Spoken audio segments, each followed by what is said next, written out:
สำเร็จแล้วกับโครงการปรับปรุงและซ่อมแปลงขยายเส้นทางเลียบแคมแม่น้ำของฝั่งนครหลวงเวียงจันทร์เขตเกาเลี้ยวเนาะทุกท่านนี่ก็คือเป็นลักษณะของเส้นทางเลียบแคมแม่น้ำของเขาจะเห็นได้ว่าเป็นโครงการหนึ่งเนาะที่เสื่อมมาตั้งแต่ในส่วนของทางด้านลุ่มของสวนเจ้าอานุวงศ์และนี่ก็คือเป็นในส่วนที่สำเร็จแล้วแล้วก็ยังมีอีกหลายจุดอยู่เนาะที่เพิ่นกำลังปรับปรุงเพิ่มเติม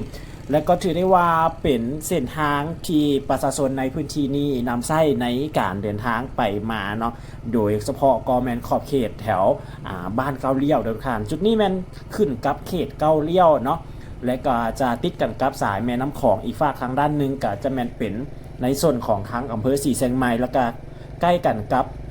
ดอนซิงซูเนาะที่เป็นวัดดังในเขตเกาเลี้ยวนั่นเองนี่คือภาพบรรยากาศในล่าสุดเลยเนาะที่ข้าพเจ้ามาบันทึกภาพก็เห็นได้ว่าเพิ่นเทเส้นทางคอนกรีตนี้สำเร็จแล้วและในส่วนที่ยังที่เห็นในตัวจริงจะแมนเป็นในฟุตบาทและไฟยิงทางและหอมซอยต่างๆเนาะเพราะว่าเพิ่นจะมีแผนปรับปรุงในเรื่องของเส้นทางหอมซอยในขอบเขตพื้นที่ของตัวเมืองแล้วก็นอกตัวเมืองตืมเนาะในปัจจุบันนี้ให้เห็นได้ว่าในจุดต่างๆเนาะจะเห็นได้ว่าคูตัวนี้สูงเลยทุกท่านนะเป็นคู่กันน้ำเนาะอยู่เรียบแคมแม่น้ำของแล้วก็เป็นเส้นทางที่ประชาชนนี่ใส่คู่กันกับเส้นทางหลักทางด้านนอกค่ะทุกท่านเนาะที่เข้ามานี่จะเป็นเส้นทางหลักอันนี้จะเป็นเส้นทางเรียบแคมแม่น้ำของเขาก็จะเห็นอีกฝั่งทางด้านนึงจะเป็นดอนซิงซูด้วยทุกท่านเนาะทัดต่อจากแม่น้ำค่ะทุกท่านทัดไปหันจะเป็นดอนซิงซูทัดต่อจากดอนซิงซูไปจึงเป็นไส้แดนไทยเนาะทุกท่านเพราะว่าตามข้อกำหนดเนาะของที่ได้ระบุเอาไว้ก็ดอนเรียบตามแม่น้ำของจะแม่นขึ้นกับทางฝั่งลาวเนาะและนี่ก็คือจะเป็นจุดที่เพิ่นได้สร้างเอื้อนว่าฟุตบาททางคนยางแล้วก็จะเป็นหอมซอยนี่ที่เข้าไปที่ลัดออกไปใส่เส้นทางใหญ่เนาะก็ยังอยู่ในส่วนของการที่อยู่เราจะเห็นได้ว่ามันสูงแล้วก็จะเห็นได้ว่าเฮือนนี่จะต่ำกว่าในส่วนที่เป็นเส้นทางเลยทุกท่านนี่นะอันนี้มันจุดที่บริการเฮือขึ้นลงถ่าว่าเฮาสิไปดอนซิงซูเนาะคือที่พานฮู้นะเป็นดอนเดี่ยวเนาะที่ว่าใหญ่แล้วก็เป็นดอนที่มีประชาชนอาศัยอยู่หลายเนาะอยู่ในเขตของเกาเลี้ยวแล้วก็เป็นดอนที่ศักดิ์สิทธิ์ได้เนาะสำหรับหลายๆท่านจะเชื่อถือในเรื่องของบูชาปูพญานาคเพื่อขอพรในสิ่งศักดิ์สิทธิ์เนาะเพราะว่าอยู่ในดอนซิงซูจะมีวัดในทุกท่านเนาะก็คืออยู่ในฝากของทางด้านนั้นเองบรรยากาศก็สิเป็นประมาณนี้เด้อทุกท่านเนาะข้าพเจ้ามักในบรรยากาศแถวนี้เราจะได้เห็นวิถีชีวิตแล้วก็จะได้เห็นอีกมุมมองหนึ่งเนาะในของนครหลวงเวียงจันทร์แล้วก็จะเห็นได้ว่าบ้านเรือนของประชาชนหลังจากที่ได้มีการปรับปรุงเส้นทางก็มีหลายๆอย่างเนาะสิ่งที่ให้เราได้เห็นเดี๋ยววิดีโอนี้จะเป็นการนำเสนอจากจุดเริ่มต้นของการปรับปรุงขยายเส้นทางเรียบแคมแม่น้ำของเด้อทุกท่านจุดถึงสุดเลยไปหาจุดสิ้นสุดทางลุมสุดไปจนฮอดซีแยกไฟแดงวัดนาคเลยทุกท่านหรือฝนตกไม่ป่าตื่นน้ำฝนเนาะก็เห็นว่ามีประชาชนนี่ในพื้นที่นี้เพิ่นออกมาหาป่ากันนี่ทุกท่านนะบางงานนี่เพิ่นก็จะปรับปรุงงานตัวเองใหม่เนาะเพราะว่าได้เส้นทางใหม่แล้วเดี๋ยวเขาจะสังเกตเห็นว่ามันสูงเติบเลยทุกท่านเนาะสำหรับเส้นทางน้ำเทินแต่ก่อนก็สูงอยู่แล้วนะทุกท่านตอนที่มันเป็นเส้นทางแดงคือหากว่าท่านได้ติดตามในช่องของข้าพเจ้าก็ได้นำเสนอให้ทุกท่านได้เห็นการปรับปรุงการอัปเดตการเปลี่ยนแปลงแล้วก็เห็นเรื่องราวต่างๆเนาะที่เกิดขึ้นในนครหลวงเวียงจันทร์ก็ให้ทุกท่านได้รับชมกันอยู่แล้วเด้ออันนี้ก็คือภาพบรรยากาศล่าสุดเลยเนาะอยู่ที่เขตเกาเลี้ยวนะทุกท่านก็คือเป็นเส้นทางเรียบแคมแม่น้ำของที่ผ่านมาก็ได้มาถ่ายในทุกท่านจุดนี้กับประมาณ2 เดือนที่แล้วนี้แต่ว่าบ่ได้ไปสุดเลยว่าจุดที่เพิ่นเหตุไปนี่ฮะนะมันไปสุดยุใส่เนาะเพราะว่ามันจะบ่ได้เสื่อมกับเส้นทางเก่าเนาะเพราะว่ามันจะมีจุดทางด้านเป็นในจุดที่เอิ้นว่าหัวดูดน้ำเนาะเพื่อเอาดูดจากน้ำของขึ้นมาเห็นน้ำประปาทุกท่านเนาะมันขาในจุดนั้นเลยจะเว้นวรรคเอาไว้เดี๋ยวสิพาทุกท่านขับรถเบิ่งภาพบรรยากาศไปเลยเนาะว่าจุดที่เพิ่นปรับปรุงใหม่เนาะเขตของเกาเลี้ยวนี่มันไปสิ้นสุดยุใส่แล้วก็อยู่ในขอบเขตได้เติมเนาะนี่เขาก็จะเห็นได้ว่าจุดนี้เพิ่นกำลังที่จะเฮ็ดฟุตบาทเนาะทางกั้นนั่นแหละเนาะข้าพเจ้ารู้สึกว่าเสี่ยวๆได้ขับรถในจุดนี้ฮะนะเพราะว่าตอนนี้หันเพิ่นยังบ่ทันได้เฮ็ดคูกั้นเอาไว้เนาะแล้วเขาก็ต้องได้ระมัดระวังในถ้าว่าขับรถในกลางคืนเนาะก็จะรู้สึกว่าเป็นตาย่านอีหลีเนาะในการเวลารถตีนบ่ถึงบ่รถอาจจะตกไป ไปได้เนาะอันนี้จุดนี้ข้าพเจ้ามาจอดเบิ่งอ่านเทศเพิ่นไหลมองแล้วก็ซิดเบ็ดเนาะเพราะว่าฝนตกเลยทุกทานฝนตกแล้วก็ป่าขึ้นเนาะเป็นป่าหัวปีที่ว่าแล้วก็ได้เนาะเอิ้นว่าฝนตกไม้ป่าขึ้นนั่นเองเดี๋ยวทุกทานป่าน้ำของถ้าไปตลาดในแถวตัวเมืองบ่หรือแถวเขตพื้นที่ต่างๆเนาะก็จะเห็นว่ามีป่าน้ำของขายป่าน้ำงืมขายอย่างสิทุกทานเนาะกับเป็นเอิ้นว่าป่าในระยะนี้ก็ถือได้ว่ามีขายหลายเนาะในท้องตลาดแล้วก็เป็นระยะที่ว่ามีฝนตกใหม่แล้วก็จะมีเครื่องปลาของโด่งต่างธรรมชาติเนาะเข้ามาขายหลายอันนี้หน่อยทุกทานนี่เฮาแนมจากจุดที่ไปเฮาก็จะเห็นอีกฝากทางด้านหนึ่งของเส้นทางในทุกทานนี่เพิ่นเฮ็ดเรียบยาวไปเลยเนาะแล้วก็จะมีอีกหลายโครงการหลายจุดเนาะที่เพิ่นได้มีการปรับปรุงโดยเฉพาะแม่นเรียบแคมป์เตาฟังเพราะว่าเป็นการสร้างให้กันเจือนกันน้ำจังซี่เนาะแล้วก็สิ่งอำนวยความสะดวกเส้นทางไปมาจังซี่มันก็จะดีขึ้นนั่นเองเด้อทุกท่านบ่ได้มีแต่เฉพาะอยู่ในนครหลวงเวียงจันทน์นะมีอยู่ต่างแขวงเนาะโดยเฉพาะแล้วปัจจุบันที่เห็นมีข่าวก็คือมีอยู่ที่ปากกระดิ่งเนาะคำมวนสวรรณเขตจำปาซักจังซี่เนาะที่เพิ่นสร้างแต่ฟังกันเจียนแล้วก็จะมีอีกหลายๆแข่งอัตตปือเซกองจังซี่เนาะเรียบตามแคมแม่น้ำจังซี่เนาะทุกท่านนี่เป็นเส้นทางใหม่เนาะทุกท่านเพิ่นหาก็ถือว่าเพิ่นหากระเฮ็ดแล้วก็ยังอีกหลายอย่างอยู่เนาะที่เราได้เห็นถ้าว่าเบิ่งจากเส้นทางเดิมที่เพิ่นเฮ็ดหั่นน่ะก็จะมีฟุตบาททางคนยางคู่กั้นเนาะแล้วก็จะไฟยิงทางใส่จังซี่หั่นน่ะทุกท่านเนาะก็ถือได้ว่ามันก็จะสำคัญเลยเนาะสำหรับคู่กันแล้วก็ไฟยิงทางนี่เพราะว่าการเดินทางในยามค่ำคืนนี่ก็ถือว่าอันตรายพอสมควรเนาะถ้าว่าจุดใดมันเปรี่ยวจังซี่ถ้าเฮามีไฟยิงทางก็จะดีนั่นเองเด้อเฮาก็จะได้เห็นสิ่งที่เกิดขึ้นเนาะดีทุกท่านนี่อันนี้จะเป็นพื้นที่ดินโล่งเนาะน่าจะเป็นดินของส่วนบุคคลนั่นเองเอาแนมบ่อยฝากทางการเส้นทางด้านนั้นแหละอันนี้บ้านเฮือนของประชาชนนี่เพิ่นอยู่เรียบตามแคมแม่น้ำขอกนี่ก็หลายเด้อเนาะก็ถือว่าโชคดีนะครับพระเจ้าว่า1เนาะเฮาก็ได้เห็นบรรยากาศของแม่น้ำคองได้เห็นอีกหลายๆจุดเนาะข้าพเจ้าว่าก็ดีเลยเนาะถ้ามีบ้านเรียบตามแม่น้ำคองอย่างซี่นี่ฝากกันนั้นมันจะเป็นดอนเลยทุกท่านจะยังบ่แม่นอัน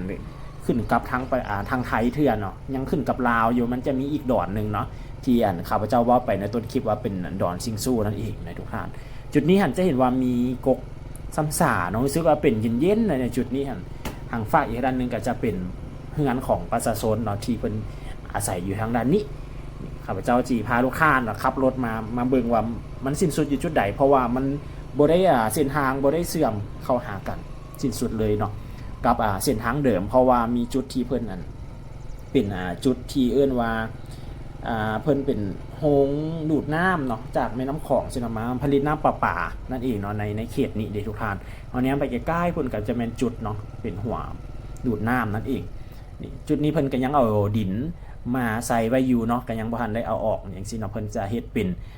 ฟุตบาททางคนยางนี่จะสุดอยู่ในจุดนี้เนาะสุดแล้วเนาะก็ไปต่อบ่ได้แล้วแต่ก็จะได้ออกจากจุดนี้ไปเนาะแล้วก็ไปโค้งเข้าทางหอมนั่นถึงพุ่นอีกเทื่อนึงได้ทุกท่านถามว่าเฮาสิไปต่อเดี๋ยวห่างจากนี้ไปประมาณอันนี้ไปก็เห็นนะทุกท่านเนาะกายจากจุดดูดน้ำไปก็จะแม่นเป็นทางเสื่อมที่จะเข้ากันกับสวนเจ้าอนุวงศ์แล้วก็ลงไปใส่พุ่นแล้วเนาะฮอดสีแยกไฟแดงวัดนาคหรือว่าโรงเรียนวิทยาลัยเทคนิคลาวเหยียละมันนะทุกท่านเสื่อมใส่กับถนนท่าเรือนั่นเองข้าพเจ้ามักบรรยากาศในตอนเช้าๆแบบนี้ได้เนาะเราก็จะได้เห็นบรรยากาศสายแม่น้ำขนาดใหญ่เนาะก็คือแม่น้ำของนั่นแหละเนาะเป็นแม่น้ำที่อยู่เคียงคู่กับคนลาวแล้วกับประชาชนเนาะที่เรียบตามสายแม่น้ำของสองฝั่งลาวไทยเฮามายาวนานเนาะใช้ในการประกอบอาชีพใช้ในเรื่องของการผลิตกสิกรรมต่างๆแล้วก็รวมถึงเอามาผลิตเป็นน้ำประปาสมไส้ในบ้านเรือนของประชาชนอย่างที่เห็นนะทุกท่านมุมนี้งามเนาะถ้าว่าเขาแผนกล้องปินหลังใส่กับแสงตะเว้นขึ้นเนาะมันจะเห็นมุมอีกทิวทัศน์อีกแบบหนึ่งในทุกท่านอันนั้นจะเป็นดอนซิงซูเนาะฝากอีกทางด้านหนึ่งก็ยังบ่ทันได้แม่นแต่เป็นทางฟังของไทยเทื่อกายฟังดอนซิงซูอีกฝากกำนึงไปเนาะเพราะว่าจุดนี้หันรู้สึกว่ามันจะเป็นเวิงกว้างพอสมควรเนาะเพราะว่าตามสัญญาของการแบ่งเขตแดนเดี๋ยวข้าพเจ้าขออนุญาตเข้า เลี้ยวจุดของดินนี่เนาะจุดนี้อาจจะเป็นเดินดินของภาคเอกชนนี่เนาะทุกท่านเนาะเพิ่นยังบ่ทันได้กั้นเอาไว้เลยเนาะทุกท่านเพราะว่ามันจะมีหอมทับต่อจากลุ่มนี้ไปหน่อยหนึ่งเนาะก็จะมีหอมขึ้นหอมลงแล้วข้าพเจ้าขออนุญาตเลี้ยวรถอยู่นี่เลยซะเนาะออกมาจากจุดนี้เดี๋ยวสีพาทุกท่านไปเข้าว่าต่อจากนี้ไปแล้วก็จุดด้านถึงนี่ของเส้นทางจุดนี้มันจุดใดเนาะวิดีโอนี้จะยาวนิดหน่อยหนึ่งเดือทุกท่านจะให้ทุกท่านได้เห็นเบิดเลยว่าจุดเริ่มต้นเนาะของเส้นทางที่เรียบตามแม่น้ำของนี่มันเริ่มจากจุดนี้เรามาจุดนี้แล้วก็จะเริ่มจากจุดนี้แล้วไปเข้าจากจุดนี้มันเป็นแนวใดเนาะฝากทางด้านนี้ก็จะเห็นเป็นโชว์รูมของรถ MG เนาะทุกท่านก็คือจะเป็นโชว์รูมใหญ่แล้วแหละเนาะแถวด้านถึงแล้วแถวๆนี้ก็จะมีห้านเฝอดังเด้เนาะของเขตเกาเลี้ยวนี่ด้านถึงนี่เนาะนี่คือภาพบรรยากาศของบางพื้นที่เนาะบางส่วนของนครหลวงเวียงจันทร์ปัจจุบันนี้เนาะก็สิเป็นภาพบรรยากาศลักษณะประมาณนี้บ้านเรือนของประชาชนถนนหนทางการใช้ชีวิตวิถีชีวิตแล้วก็เรื่องราวเนาะที่เกิดขึ้นก็สิเป็นประมาณนี้เด้อเนาะให้ทุกท่านได้รับชมหรือท่านใดอยากจะให้ข้าพเจ้าไปถ่ายภาพหรือไปเก็บภาพบรรยากาศอยากจะเห็นจุดใดตื่มก็สามารถแนะนำเพิ่มเติมได้เนาะในกล้องวิดีโอนี้ข้าพเจ้าก็ยังติดหลายๆทานอยู่เนาะที่อยากจะให้ไปก็ถือได้ว่าจะทยอยเนาะไปแต่ละสถานที่ที่ทุกท่านแนะนำมาเด้ออาจจะใช้เวลาแน่หน่อยหนึ่งเนาะในเรื่องที่จะตอบคอมเมนต์ของทุกท่านแต่ก็จะตอบทุกคอมเมนต์เด้อทุกท่านเนาะที่แนะนำมานี่ออกมาจากจุดนี้แล้วนี่เขาก็จะเห็นเนี่ยจุดที่เพิ่นผลิตน้ำประปาเนาะทุกท่านแล้วปัจจุบันนี้รู้สึกว่ามีโรงผลิตน้ำประปานี่มีเพิ่มขึ้นมาอีกอยู่ในนครหลวงนี่อยู่ทับต่อจากนี้ไปก็มีอีกเนาะแล้วก็ลุ่มลงไปก็มีอีกแล้วก็แถวจีไนโมหันนะทุกท่านก็จะมีอีกเนาะแถวใกล้ๆกันกับที่เขาจะเข้าไปเขตบ้านหอมเนี่ยสิเพิ่นก็กำลังสร้างโรงงานอยู่แล้วนี่มาเข้าจุดนี้ยังบ่ได้ลงไปฮอดจุดเลยเด้อทุกท่านนี่มาเลี้ยวเข้าหอมนี่เส้นทางในหอมซอยในหลายๆเขตหลายๆพื้นที่จังซี่เพิ่นก็มีการปรับปรุงเนาะก็ในทางมีจุดที่ปรับปรุงแล้วก็ยังจุดที่ยังบ่ทันได้ปรับปรุงก็มีอยู่นะทุกท่านเนาะสำหรับอยู่ในตัวเมืองก็ได้เนาะก็บ่ถึงขั้นว่าเป็นทางดีเบิดเลยเนาะก็ยังมีจุดที่ยังเป็นเส้นทางอย่างก็มีอยู่นี่เด้ทุกท่านจุด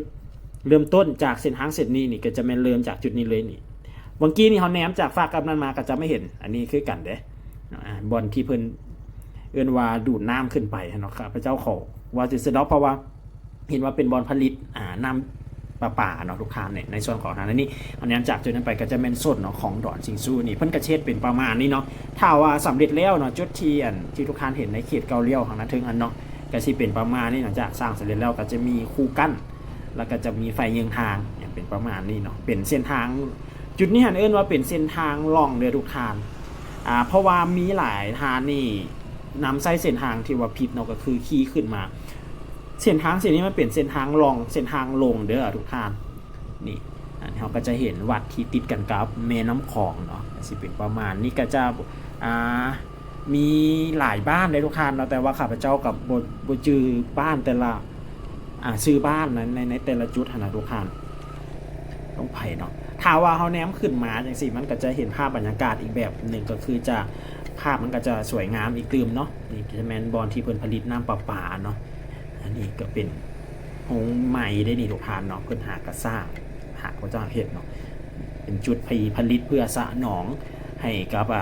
บ้านเฮือนในทั่วนครหลวงเนาะทุกทานในจุดเขตนี้เพราะว่าก็มีหลายโรงงานที่ผลิตน้ำประปาเนาะก็บ่ได้มีแต่เฉพาะเท่านี้เด้อทุกทานมีหลายโรงอยู่ที่เพิ่นผลิตในแต่ละจุดในแต่ละเขตไปจุดนี้เห็นว่าแต่ก่อนนี่สินค้าสินนี้เพิ่นก็ยังบ่ทันได้สร้างสำเร็จเนาะบ้านเฮือนก็คือจะบ่ปานใดก็ถือว่าก็ยังสัญจรไปมายากอยู่เนาะหลังจากที่เพิ่นได้มีการปรับปรุงเส้นทางใหม่ก็สิเข้า2 ปีแล้วนะทุกท่านสำหรับเส้นทางเส้นนี้นี่บ้านเฮือนต่างๆกับคือว่าเข้ามาสร้างใหม่เข้ามาปรับปรุงใหม่เลยมีแต่เฮือนหลังงามๆเนาะเรียบกับแม่น้ำของแล้วก็มีอีกจุดนึงโกงกันข้ามกับทางเข้าสนามบินนั่นเนาะจะมีอฤหาสเนาะข้าพเจ้าใส่ถือบ่เนาะว่าถือบ่เนาะมันก็งามเลยอยู่ลุ่มแล้วเดี๋ยวสิพาทุกท่านขับรถไปเบิ่งเด้อในจุดทางนั้นลุ่มนั่น ก็สิเป็นประมาณนี้เนาะบ้านเฮือนของประชาชนเรียบแคมแม่น้ำของฝั่งนาครหลวงเวียงจันทน์เนาะแถวๆนี้ก็สิแม่นสีไข่เด้อทุกทานเนาะออกจากเกาเลี้ยวลงมาก็สิแม่นเป็นเขตสีไข่เขตอ่าบ้านอากาศสิเนาะทุกทานนี่เป็นเฮือนหลังบักใหญ่ๆเนาะบักงามๆเลยเนี่ยเรียบกับแม่น้ำของเลยติดกันกับแม่น้ำของ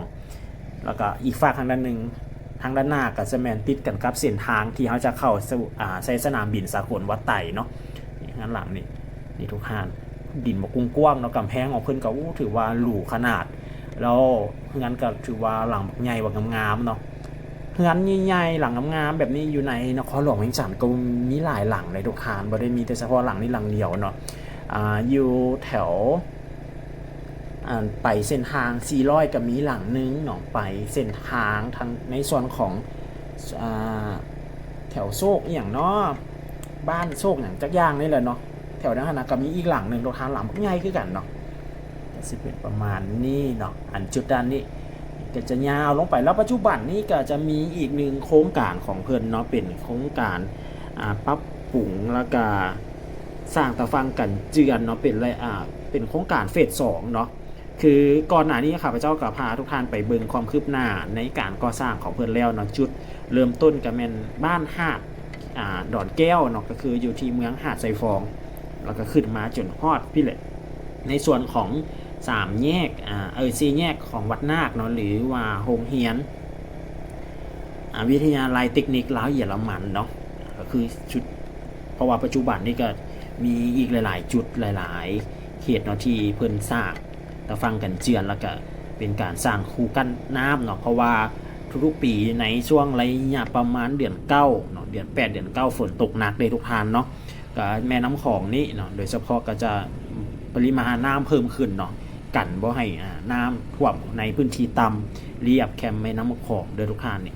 จากจุดนี้แนวฟากไปอีกด้านหนึ่งของแม่น้ำของก็จะแม่นเป็นอำเภอสีเสียงใหม่เนาะจังหวัดหนองคายทางฝั่งไทยนั่นเองฝั่งนี้ก็จะแม่นติดกับนครหลวงเวียงจันทน์เฮาเนาะสปปลาวเฮานั่นเองเนาะสองฝากลาวไทยบ้านใกล้กันเคียงกันเนาะปัจจุบันนี้ก็การไปมาหาสู่กันก็สะดวกสบายเลยแหละเนาะมีหลายๆช่องทางว่าจะเดินทางด้วยรถไฟลาวไทยเดินทางผ่านด่านขวามิตรภาพต่างๆเนาะปัจจุบันนี้ก็มีฮอด5ด่านเนาะ5ขวามิตรภาพทุกทานเนาะลาวไทยนั่นเองขวาที่5ขวาที่6ก็ยังอยู่ในการพิจารณาในเรื่องของขั้นตอนในงบประมาณและเรื่องของการก่อสร้างอยู่เนาะในปัจจุบันนี้ข้าพเจ้าก็ติดตามข่าวเกี่ยวกับความคืบหน้าสำหรับโครงการต่างๆอยู่เนาะก็เห็นได้ว่าเพิ่นก็ยังอยู่ในการพิจารณาแล้วก็ยังอยู่ในขั้นตอนอยู่เนาะถ้าตอมลงมาลุ่มๆใกล้ๆจากฮอดสวนเจ้าอนุวงศ์นี่เขาจะเห็นว่าจะมีเฮือนพักอพาร์ตเมนต์โรงแรมเกิดขึ้นหลายได้ทุกทานในปัจจุบันนี้นะอันนี้ก็เป็นโรงแรมที่เพิ่นหาเขาเปิดใหม่เนาะเรียกว่าโรงแรมจี้เนาะชื่อสั้นๆเลยแหละรูปโฉมลักษณะโรงแรมก็สวยงามเติบนะทุกทานนี่ถัดต่อจากนี้ลงไปก็จะเป็นนี่แหละทุกทานมีหลายๆโรงแรมนี่ที่อยู่จุดนี้หั่นเรียบกันไปเลยเนาะเรียบนี้กันลงไปจนสูดไปเลยทุกทานก็สิเป็นประมาณนี้ในตึก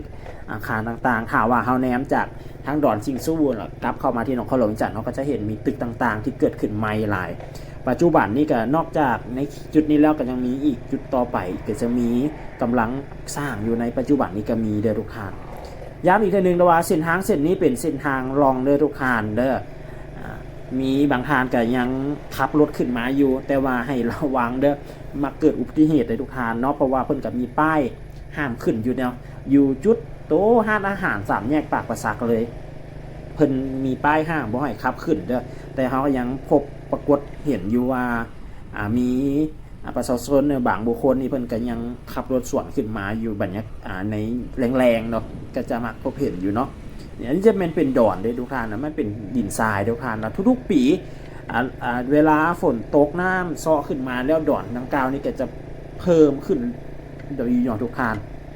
นี่จุดนี้นี่ก็เพิ่งกำลังมีการสร้างขึ้นมาใหม่อีกจุดเนาะสำหรับอาคารนี้ก็จะเป็น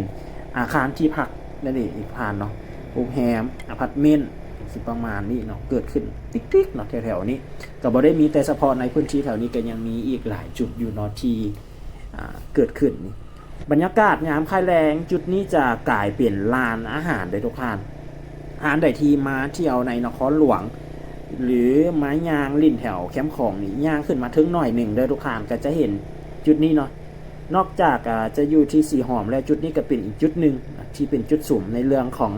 ห้านอาหารห้านกินดื่มที่เป็นห้านโล่งเนาะเรียบกับแคมป์แม่น้ำของแล้วเราก็จะเห็นวิวแม่น้ำของนี่ทิวทัศน์แม่น้ำของนี่ถือว่าสวยงามได้ทุกท่านบรรยากาศค่อยคำยามแรงพระอาทิตย์กำลังจะตกดินนี่แถวนี้เราก็จะเห็นความสวยงามแล้วก็บวกกับ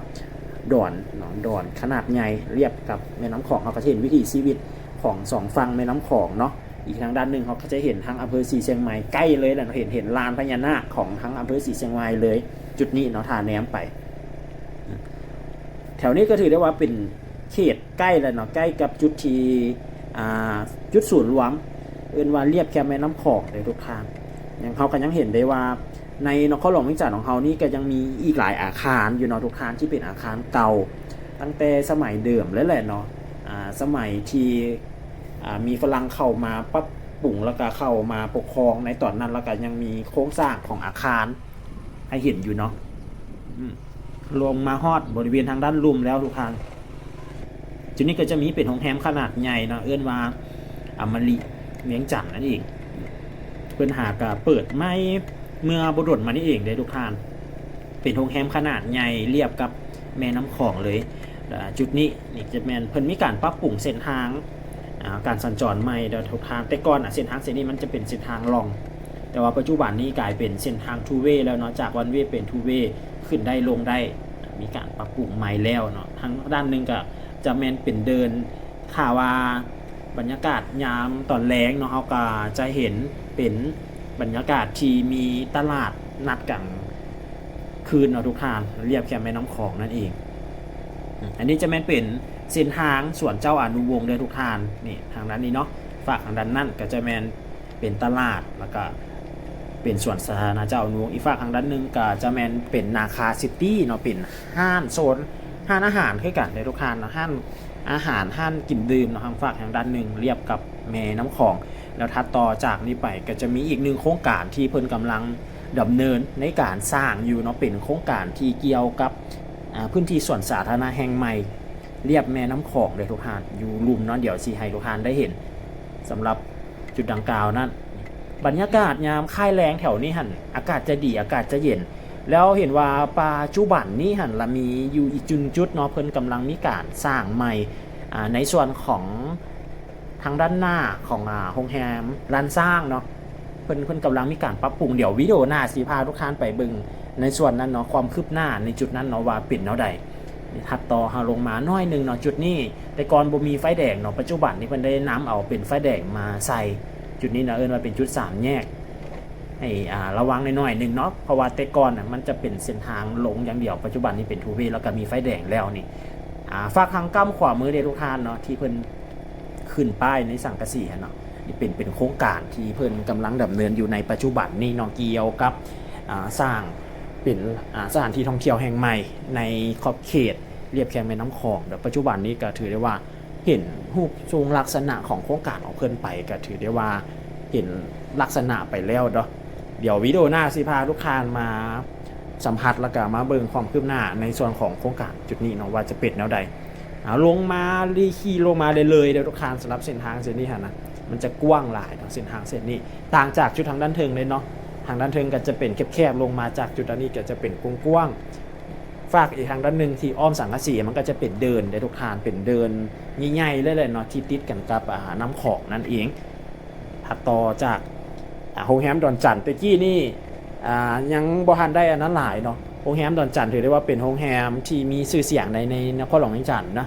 แต่ว่าปัจจุบันนี้ก็จะมีหลายโรงแรมแล้วเนาะที่เกิดขึ้นถือว่าปัจจุบันนี้คือในวิดีโอที่ผ่านมาที่พาทุกท่านไปเลาะเบิ่งในขอบเขตแถวเมืองสีคบตะบอกแถวเส้นทางออกไปสนามบินนะโอ้โรงแรมเกิดขึ้นใหม่กับมีบักหลายๆแล้วแถวตลาดเศร้ากับมีบักหลายๆเลยเนาะในปัจจุบันนี้แถวสีหอมบอออกนอกตัวเมืองไปแถวลักเจ็ดแถวนั้นไปกับมีเนาะอันนี้แม้นเป็นภาพบรรยากาศเนาะทุกท่านอยู่เส้นทางเรียบแคมแม่น้ำของเนาะฟังนครหลวงเวียงจันทร์